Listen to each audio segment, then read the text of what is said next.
everyone, Costume Teacher here, and I'm here today to read to you Chapter 17 of Mr. Popper's Penguins, which is called Fame.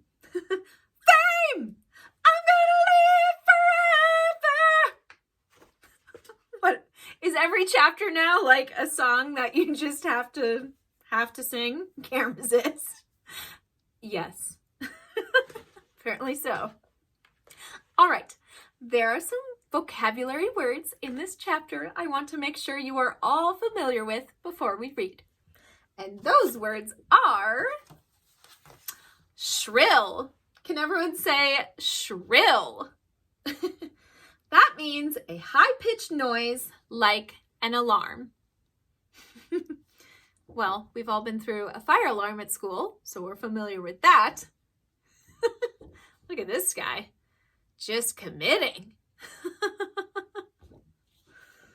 All right, our next word is mischief. Can everyone say mischief? That means annoying behavior.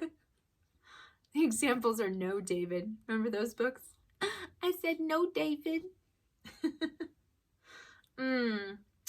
Boy, I'd love to say none of us are familiar with annoying behavior. But here we are. Okay, our next word, speaking of annoying, is nuisance. Can everyone say nuisance? That means a bother. So in this case, the fly is being a nuisance to the boy. Again, I'd love to say none of us are familiar with things that are a nuisance. But again, here we are. And our final word, I feel like there's a theme here, is irritable. Can everyone say irritable? Irritable means easily annoyed or grumpy. I feel like a lot of the words in this book are about either being annoyed or being annoying. Funny. What a coincidence. All right. If you are following along with a copy of the book, this chapter begins on page 115. All right, here we go. Fame. The birds soon became so famous that whenever it was known that the Popper performing penguins were to appear at any theater, the crowds would stand in line for half a mile down the street, waiting their turn to buy tickets. The other actors on the program were not always so pleased, however. Once in Minneapolis, that's in Minnesota, that's where I'm from, a celebrated lady opera singer got very much annoyed when she heard that the Popper Penguins were to appear on the same program. In fact, she refused to go on stage unless the penguins were put away. So the stagehands helped Mr. and Mrs. Popper and the children get the birds off the stage and downstairs to a basement under the stage, while the manager guarded the stage entrance to make sure that the penguins did not get past. Down in the basement, the birds soon discovered another little flight of steps going up, and in another minute, the audience was shrieking with laughter as the penguins' heads suddenly appeared, one by one, in the orchestra pit where the musicians were playing. They didn't think to put someone down there with the penguins, maybe like watch them? Of course not. Of course they didn't. The musicians kept on playing, and the lady on the stage, when she saw the penguins, sang all the louder to show how angry she was. The audience was laughing so hard that nobody could hear the words of her song. Mr. Popper, who had followed the penguins up the stairs, stopped when he saw that it led to the orchestra pit. "Oh, I don't think I'm supposed to go up there with the musicians," he told Mrs. Popper. The penguins did," said Mrs. Popper. Oh, snap. Papa, you better get them off before they start biting the pegs and strings off the fiddles," said Bill. "Oh, dear, I just don't know what to do," said Mr. Popper, sitting down helplessly on the top step. "Come on, dude." "Then I will catch the penguins," said Mrs. Popper, climbing up past him with Janie and Bill following. "All right, Mrs. Popper. Okay, we see you. Taking charge. I like it."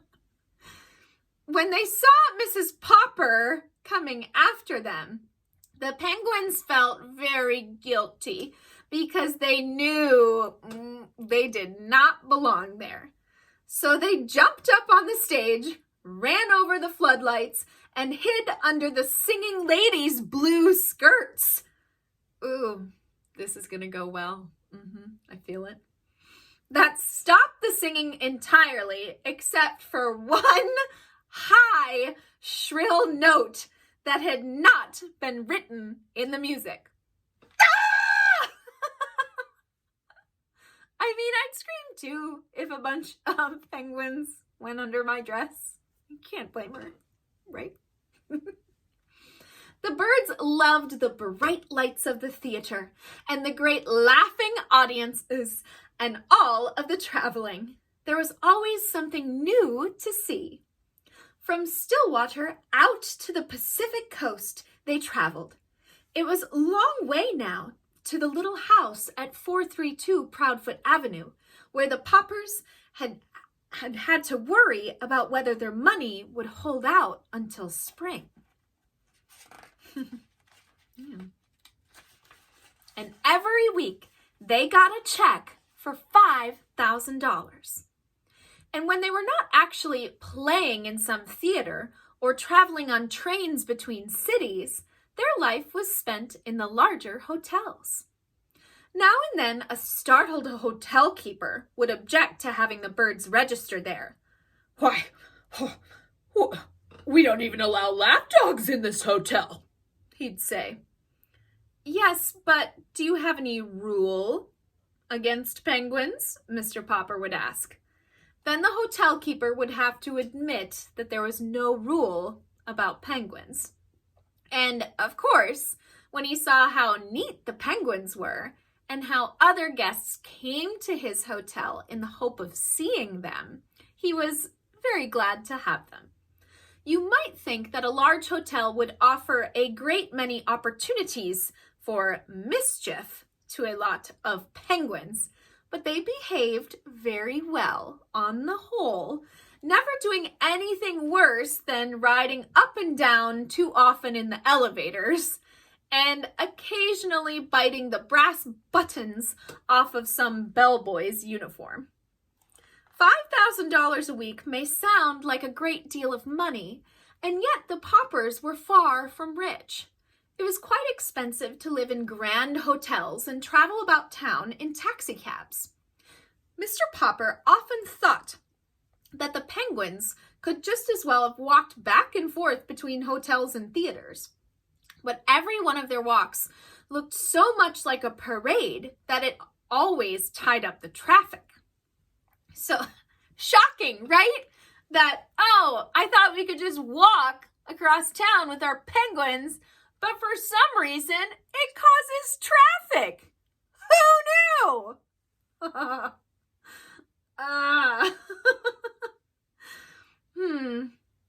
Lost my spot here. Give me a second. There it is. So, Mr. Popper, who never liked to be a nuisance to anyone, always took taxis instead. It was expensive to have huge cakes of ice brought up to their hotel rooms to cool the penguins. The bills in the fine restaurants where the Poppers often took their meals were often dreadfully high.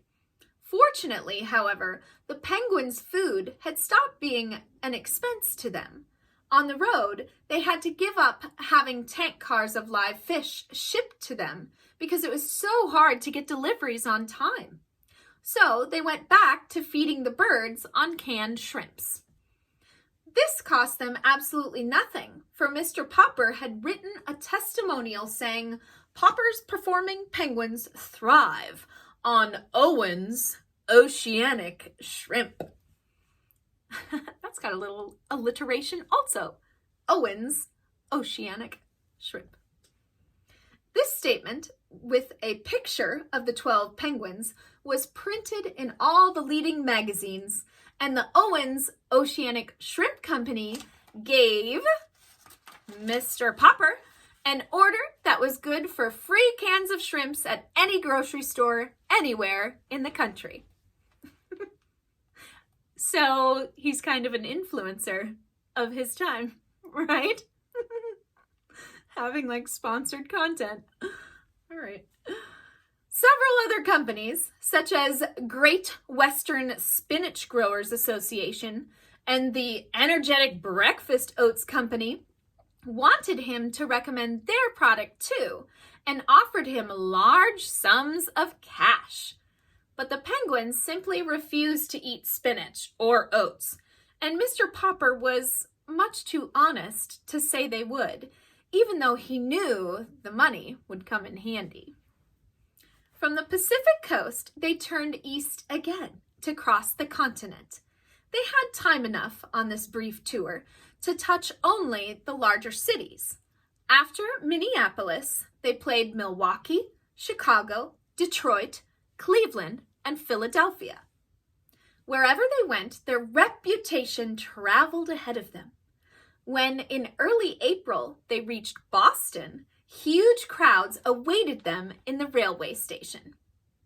Up until now, it had not been too difficult to keep the penguins comfortable, but a warm spring wind was blowing across Boston Common, and at the hotel, Mr. Popper had to have the ice brought up to his rooms in 1,000-pound cakes. What is this doing to the hotel rooms? What? He was glad that the 10-week contract was almost up, and that the next week, when his birds were to appear in New York, was the last. Already, Mr. Greenbaum was writing about a new contract. Mr. Popper was beginning to think, however, that he better be getting back to Stillwater, for the penguins were growing irritable. Whoa. Familiar.